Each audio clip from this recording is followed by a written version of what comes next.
Hello everyone, welcome back to our channel Sreeja. So ఈరోజు topic వచ్చేసి marriage and marriage expenses.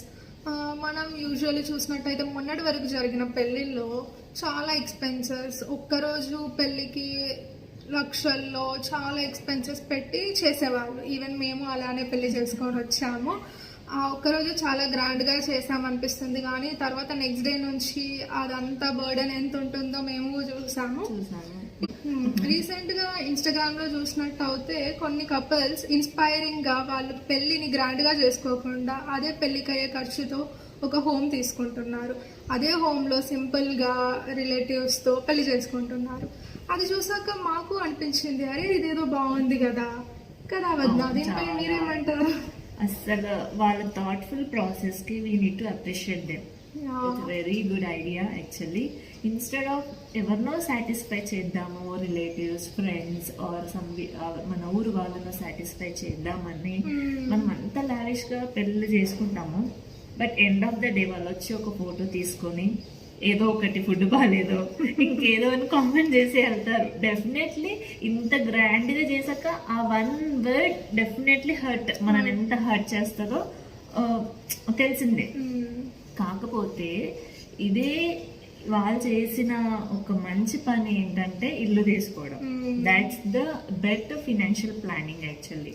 So మా అప్పుడు even నా మైండ్ లో నా పెళ్లి 2020లో నాకు ఉంది, but I'm not dare enough to say to my parents అట్లా. ఇఫ్ ఐ సే, నేను ఇప్పుడు అదే మాట నేను వెళ్ళి చెప్తే మూసుకోండి అని అంటారు. ఓకే, సొసైటీ ఇంత బతుకాం, సొసైటీ పరువు ఇవన్నీ అంటారు. డెఫినెట్లీ మాకేం తక్కువ అయ్యిందని మీకు పెళ్లి సింపుల్ గా చేయాలి అని వాళ్ళు అనుకుంటారు. బట్ కానీ అది మనం ఆలోచించాల్సింది ఏంటంటే, అదే డబ్బులు నీ కూతురుకో కొడుకుకో ఇస్తే నీ కూతురు కొడుకు కొడుకు కోడలో అయితే కూతురు అల్లుడు ఒక అట్లీస్ట్ ఏమంటే అడ్వాన్స్ అమౌంట్. ఇప్పుడు మనమే ఇల్లు తీసుకున్నాం, 20 lakhs డౌన్ పేమెంట్ కట్టినాం. That 20 lakhs might be useful. అంత వాళ్ళే లావిష్ లైఫ్, లగ్జరీ లైఫ్ ఏ టెన్షన్స్ లేకుండా లీడ్ చేస్తుంటుంది కదా. అది నా ఒపీనియన్. ఇంకా ఏంటంటే మళ్ళీ ఒక్క పెళ్లితోనే అయిపోదు. పిల్లలు వాళ్ళ బర్త్డేలు, ఇంక బారసాలన్నీ ఏదో ఉంటాయి, ఇంకా ఫంక్షన్స్ అవి కాకుండా చాలా ఉంటాయి. ఇవన్నీ నా పాయింట్ ఆఫ్ వ్యూలో ఇప్పుడు లాస్ట్ ఇంకా 2020 వరకు చేసుకున్నాము, అయిపోయింది, అదంతా డిఫరెంట్.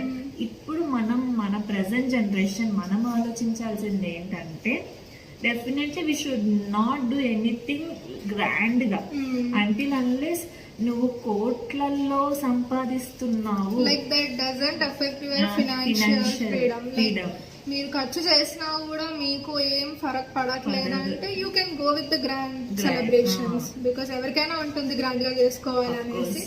బట్ అదే మీకు ఫినాన్షియల్ రిస్క్ లో పడేస్తుంది అని అంటే ఇట్స్ బెటర్ టు అవాయిడ్. చిన్నగా చేసుకొని దాన్ని ఇంకా దేనిపైన ఇన్వెస్ట్ చేస్తే మీకు ఫ్యూచర్ లో యూస్ఫుల్ ఉంటుంది. ఇప్పుడు డెఫినెట్ గా మ్యారేజ్ బదులు you would have buyed gold or home. Definite అది చాలా యూజ్ అవుతుంది మనకి. తర్వాత ఈ బర్త్డే పార్టీస్ అని, ఫస్ట్ బర్త్డే అని, వెంట్రుకలని, అంటే ఇప్పుడు నేను చూసాను యాజ్ అ ఫస్ట్, ఇప్పుడు విశ్వ ఫస్ట్ బాయ్ కాబట్టి అప్పుడు నాకేమంటే నా అబ్బాయి అన్ని గ్రాండ్ గా చెయ్యాలి first ban. Coming to second baby వచ్చాక నేను అన్ని చూసాను. ఎట్లా అంటే ఓకే, ఎంత చేసినా ఎవరు సాటిస్ఫై అవ్వరు. End of the day they come, they eat, there is something or nothing. అదేమంటే మనకి హర్ట్ చేసేసింది. సో ఎవరిని సాటిస్ఫై చేయాల్సిన అవసరం లేదు ఇక్కడ.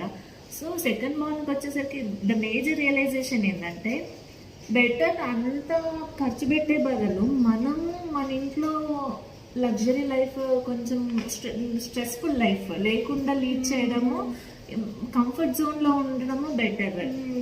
అండ్ అదే సెలబ్రేషన్ కి యూజ్ చేసే మనీని వీళ్ళ పేరు పైన బ్యాంక్ లో వేయడము, లేదంటే వాళ్ళకి ఏదైనా గోల్డ్ ఆర్ ఎనీథింగ్ కొనడము చేస్తే వాళ్ళకి ఫ్యూచర్ లో like proper education better. Now days education is too costly, you can't afford. అది కూడా ఎలా అయిపోయిందంటే కాంపిటీషన్. నువ్వు ఎంత రిచ్ స్కూల్లో వేస్తున్నా, ఇప్పుడు 2 lakhs ఫీజు ఉందనుకో, okay and parents are rich, the kid is studying rich అన్నట్టు అయిపోయింది. క్వాలిటీ ఆఫ్ ఎడ్యుకేషన్ లేదు ఇక్కడ. మళ్ళీ టాపిక్ డైవర్ట్ అయిపోతుంది.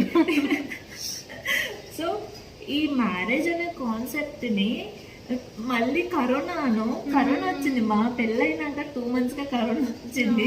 అప్పుడు చాలా మంది చిన్నగా గుడిలోనే ఒక 20 members 50 members తోనే గవర్నమెంట్ లిమిట్ ఇచ్చింది కాబట్టి అప్పుడు అయితే హ్యాపీ. అదే మా పెళ్ళికి ఎందుకు 2 months సేవ్డ్ అట్లీస్ట్ ఒక 10 lakhs అన్నా. అంత ఇప్పుడు భోజనాలు, ఫంక్షన్ అని ఖర్చు, భోజనాల ఖర్చునే మిగులుతుండే. అది కూడా కైండ్ ఆఫ్ సేవింగ్ కదా అని అప్పుడు అనిపించింది. ఎనీహౌ ఎట్లా ఏది ఉంటే అట్లా అవుతుంది, దట్స్ నాట్ మ్యాటర్. కానీ ఈ మా ఒపీనియన్, మేము ఆ తర్వాత మనం ఇల్లు కొనుక్కున్నాము, whatever we have seen అన్ని చూసాక మాకు అనిపించింది ఏంటంటే ఇప్పుడున్న జనరేషన్లో financial crisis definitely it's hard. So many critics also saying ఏమంటే better don't invest money on marriages. అంత లావిష్ గా కోట్లల్లో లక్షలలో చేసి ఓకే నువ్వు రిచెస్ట్ పర్సన్ అయితే చేయొచ్చు.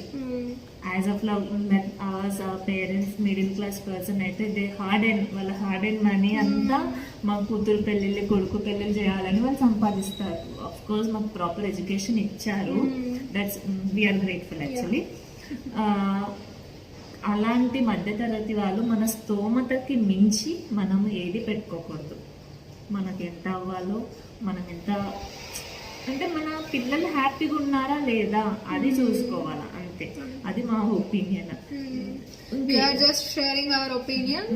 దీనిపైన మీరేమనుకుంటున్నారో కమెంట్ చేయండి. పెళ్లి గ్రాండ్ గా చేసుకోవద్దని కాదు, but until unless you afford it's better to invest on anything. అంటే హోమ్ కానీ, గోల్డ్ కానీ, ఏదైనా ల్యాండ్ కానీ దానిపైన ఇన్వెస్ట్ చేస్తే LIC, SIP, so many options ఉన్నాయి మనకి. మనం సేవ్ చేసుకోవడానికి, ఫ్యూచర్ సెక్యూర్ చేసుకోవడానికి. ఇంకా గర్ల్ చైల్డ్ అయితే అసలు చెప్పన, ఎడ్యుకేషన్ ఇన్ ఫ్యూచర్ మాకు తెలిసి మేమే ఇంగ్లీష్ మీడియం చదివినాము అప్పుడు. అది ఇట్స్ గ్రేట్. ఇప్పుడు అంటే మా ఎండ్ మారే క్వాలిటీ ఆఫ్ ఎడ్యుకేషన్, ఎక్కువ డబ్బులు ఖర్చు పెట్టి చదువుకున్నామని ఫీలింగ్ అప్పుడు. అంటే lakhs లో 1 lakh or 60,000 to study in Narayana, sorry Sri Chaitanya.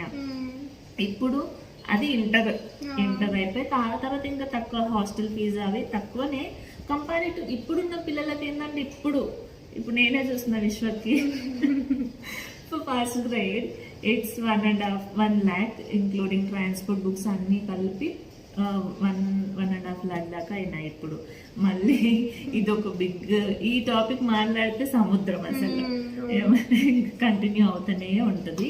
Anyhow ఈ పార్ట్ పక్కకు పెట్టేస్తే, so if you are earning hard, మీ ఫినాన్షియల్లో, మీ సంపాదనలో ఈ మ్యారేజ్ అనే కాన్సెప్ట్ ఒక 1 crore అట్లా అది మీరు సంపాదిస్తే ఓకే, మీరు ఒక 20 lakhs ఖర్చు పెట్టినా మీకు మీ ఫినాన్షియల్గా మీరు స్ట్రెస్ అవ్వరు, మీ ఫ్యామిలీ సేఫ్ జోన్లో ఉంటుంది అనుకుంటేనే మనం ఖర్చు పెట్టుకోవాలి. Otherwise no. ఎందుకంటే in future 1 crore per month కూడా it comes under middle class. అదైతే fact. So share your opinion, what you are thinking. మీ ఒపీనియన్ కామెంట్స్లో షేర్ చేయండి. చలో next video. Until then, subscribe to our channel, like, share and comment. Bye.